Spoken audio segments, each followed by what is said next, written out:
ची रणधुमाळी आता जोरदार सुरू झालेली आहे. 2 दिवसापूर्वी सानपाड्यामध्ये काही नेते येऊन गेले. त्यांच्या स्टाईलमध्ये काय बोलले, या ठिकाणी कारभार करणाऱ्यांचा जो हुकुमशाही पद्धतीचा कारभार आहे तो बदलला पाहिजे, परिवर्तन पाहिजे, बदल पाहिजे आणि आम्ही त्यांचा टांगापलटी करू आणि घोडे फरार करू. अरे बच्चनजी, हा गणेश नाईक आहे. ज्या शाळेत तुम्ही शिकले ना त्या शाळेचा प्रिन्सिपल गणेश नाईक होता. मी खुल्लं आव्हान देतो, काय ते बोले परिवर्तन पाहिजे. म्हणजे नवी मुंबईमध्ये 24 तास नल खोलल्यानंतर पाणी येतो, त्याच्याऐवजी ठाण्यामध्ये 3-3 दिवस पाणी येत नाही. ती परिस्थिती आणण्याकरता परिवर्तन त्यांना पाहिजे. पाहिजे का? ठाण्यामध्ये कचऱ्याची व्यवस्था विल्हेवाट होत नाही. कुठेतरी दिवा वगैरे त्या ठिकाणी मँग्रोवमध्ये टाकून त्याने डंपिंग केलं जातं. ठाण्यामध्ये STPची व्यवस्था नाही आहे. नवी मुंबईची लोकसंख्या सध्या 15 लाख, फ्लोटिंग पॉप्युलेशन येणारी जाणारी 1-1.5 लाख पकडली तर 16-17 लाख. परंतु त्यावेळेला संजू नायकांच्या कालखंडामध्ये 30 लाखाची सिवेज ट्रीटमेंटची व्यवस्था आपण करून ठेवलेली आहे. जर का त्यावेळेला त्या व्यवस्थेला 900 कोटी रुपये खर्च आले, जर का आता करायला गेलो ते साधारणपणे 5,000 कोटी रुपये त्याला खर्च येणारा. मोरबे धरणाचं पाणी, ज्याला ठाणे बेलापूर पट्टी ही ग्रामपंचायतची पट्टी होती, ज्याला महापालिका 1992 साली स्थापन झाली त्यावेळेला पाण्यासाठी लोकांची वणवण जिकडे तिकडे फेरफटका मारत होते. आणि भविष्यकाळात सिडको कशा प्रकारे हे नोड उभे करेल, सेक्टर उभे करेल ही चिंता होती. त्यावेळेला 95ला निवडणुका लागल्या. 57 नगरसेवक होते, 57. त्याच्यापैकी 34 नगरसेवक माझ्या नेतृत्वाखाली शिवसेनेमधून निवडून आले. बाळासाहेब ठाकरेंनी त्याला जबाबदारी पूर्ण माझ्याकडे दिली होती. गणेश नाईकाकडे जबाबदारी देऊन टाका, तो जे काय करायचं ते करील. त्यावेळेला संजू नाईक पहिले महापौर झाले. दुसरे महापौर दंडे, सुषमा दंडे मॅडम झाल्या. तिसरे महापौर विजया म्हात्रे मॅडम झाल्या. चौथे चंदुराने, आपल्याच इथल्या सेक्टरचे म्हणजे पलीकडच्या. आणि 5वे तुकाराम नाईक. पुन्हा 2000 साली पुन्हा निवडणुका सुरू झाल्या. त्याला मी शब्द दिला होता की नवी मुंबईच्या जनतेला 20 वर्ष घरपट्टी पाणीपट्टी वाढू देणार नाही. वाढली का? आणि आज पुन्हा शब्द देतो, पुन्हा 20 वर्ष पुढची घरपट्टी पाणीपट्टी वाढू देणार. त्याच्यानंतर 2000 नंतर पुन्हा 5 वर्ष संजू नाईक महापौर झाले. त्याच्यानंतरच्या 5 वर्षामध्ये मनीषा भोईर पावण्याच्या आणि जुगावच्या अंजली भोईर त्या दोघीजणी महापौर झाले. त्याच्यानंतरच्या 10 ते 15 कालखंडामध्ये 5 वर्ष सागर नाईक महापौर झाले. नंतरच्या टप्प्यामध्ये सुधाकर सोनावणे 2.5 वर्ष आणि 2.5 वर्ष. जर गणेश नाईकनी जर त्या ठिकाणी विचार केला नसता तो 2030 साली टाक्या, बादल्या, हांडे, कुंडे घेऊन रात्री 3 वाजता नलासमोर बसावं लागलं असतं. तुम्हाला पसंत आहे का? मग त्यासाठी देवेंद्र फडणवीसांना मी बोललो की नवी मुंबईच्या जनतेला आता आम्ही सवय लावले 24 तास पाणी, 24/7. ना म्हटलं आम्हाला पाणी पाहिजे. रायगड जिल्ह्यातल्या कर्जत तालुक्यामध्ये त्या ठिकाणी पोशीर धरण 1000 MLDचं आहे. त्याच्यातलं 500 MLD पाणी बुक करून टाकला. 2050 सालापर्यंत नवी मुंबईच्या बंधू भगिनीला सुद्धा त्रास नाही. पूर्वी आमच्याकडे असे लोक म्हणायचे की ज्या गावात पाण्यात 3-3 किलोमीटरवर पाणी हांड्यातून आणायला लागतो त्या गावात कोण पोरी देत नव्हता.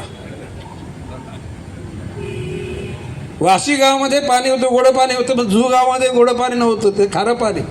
जू गावचे लोक यायचे कोपरीला, बोनकोड्याला, आणि जू गावामध्ये कोणी पोरी द्यायला तयार नव्हतं. परंतु आता वाशी गाव सुद्धा, वाशी म्हणजे काशी, कारण भरती झाली की वाशीला जायचा रस्ता बंद असायचा.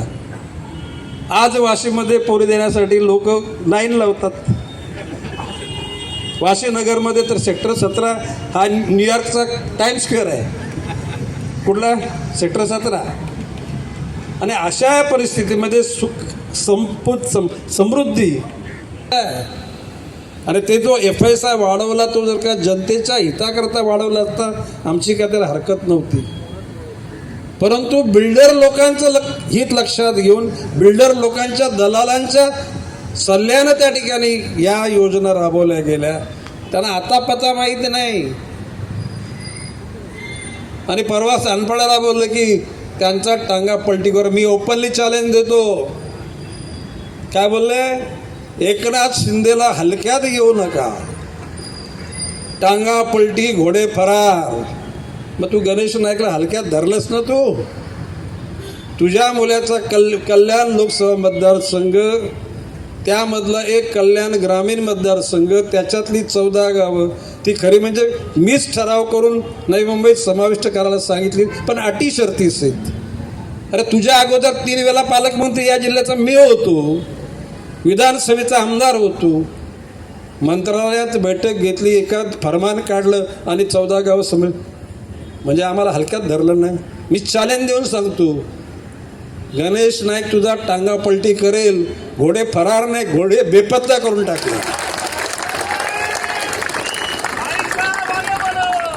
आणि चॅलेंज ओपन देतो. फक्त प्रश्न असा की भारतीय जनता पक्षाची शिस्त आहे की त्या पक्षामध्ये केंद्र स्तर, राज्य स्तर आणि जिल्हा स्तर तेवढ्या जर मर्यादा नसताना तर मी खुल्लंच आव्हान देतो, पुढच्या लोकसभेच्या वेळेला तुम्ही स्वतः लढा आणि भारतीय जनता पक्षाला एकही ठाणे जिल्ह्यातली जागा तुम्हाला येऊ दे. पालघर, ठाणे एकही जागा मिळणार नाही.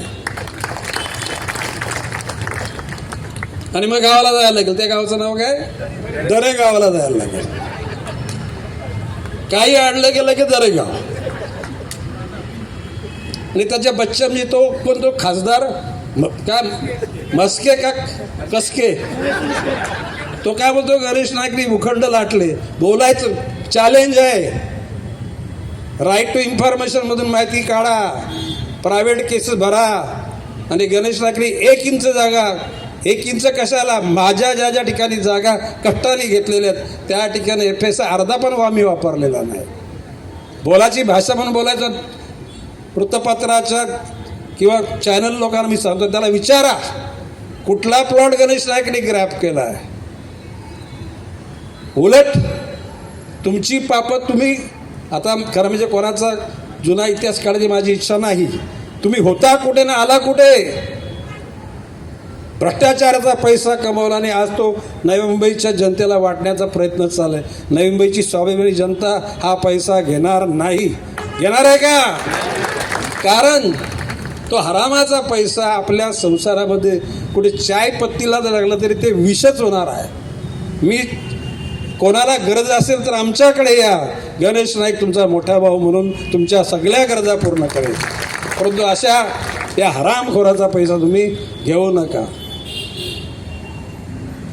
मोरबे धरणाचं पाणी मी बोललो की जर का अशी स्थिती राहिली तर 2 लोकांना माझं आव्हान आहे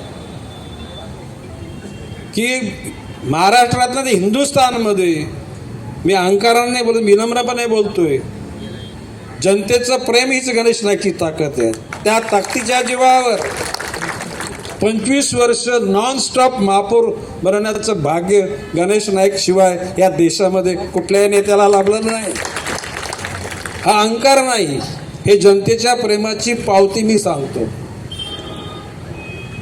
आता मोरबे धरणाचं पाणी 450 MLD